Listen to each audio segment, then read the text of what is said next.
Meanwhile, Boaz went up to the town gate and sat down there just as the guardian redeemer he had mentioned came along. Boaz said, "Come over here, my friend, and sit down." So he went over and sat down. Boaz took 10 of the elders of the town and said, "Sit here," and they did so. Then he said to the guardian redeemer, "Naomi, who has come back from Moab, is selling the piece of land that belonged to our relative Elimelech. I thought I should bring the matter to your attention and suggest that you buy it in the presence of these seated here and in the presence of the elders of my people. If you'll redeem it, do so. But if you'll not, tell me so I'll know. For no one has the right to do it except you, and I am next in line." "I'll redeem it," he said.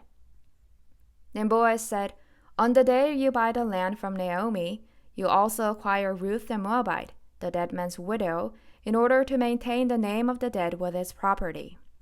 At this, the guardian redeemer said, "Then I cannot redeem it, because I might endanger my own estate. You redeem it yourself. I cannot do it."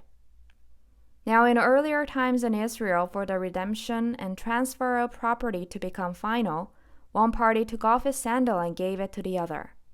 This was the method of legalizing transactions in Israel. So the guardian redeemer said to Boaz, "Buy it yourself," and he removed his sandal. Then Boaz announced to the elders and all the people, "Today you are witnesses that I have bought from Naomi all the property of Elimelech, Chilion, and Mahlon.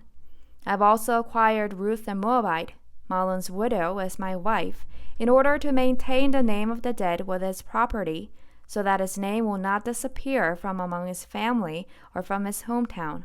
Today you are witnesses." Then the elders and all the people at the gate said, "We are witnesses. May the Lord make the woman who is coming into your home like Rachel and Leah, who together built up the family of Israel. May you have standing in Ephrathah and be famous in Bethlehem. Through the offspring the Lord gives you by this young woman, may your family be like that of Perez, whom Tamar bore to Judah." So Boaz took Ruth, and she became his wife. When he made love to her, the Lord enabled her to conceive, and she gave birth to a son. The women said to Naomi, "Praise be to the Lord, who this day has not left you without a guardian redeemer.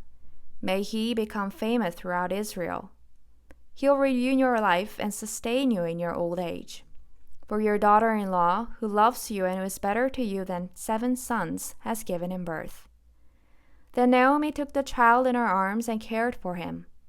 The women living there said, "Naomi has a son," and they named him Obed. He was the father of Jesse, the father of David. This, then, is the family line of Perez. Perez was the father of Hezron, Hezron the father of Ram, Ram the father of Amminadab, Amminadab the father of Nahshon, Nahshon the father of Salmon, Salmon the father of Boaz, Boaz the father of Obed, Obed the father of Jesse, and Jesse the father of David.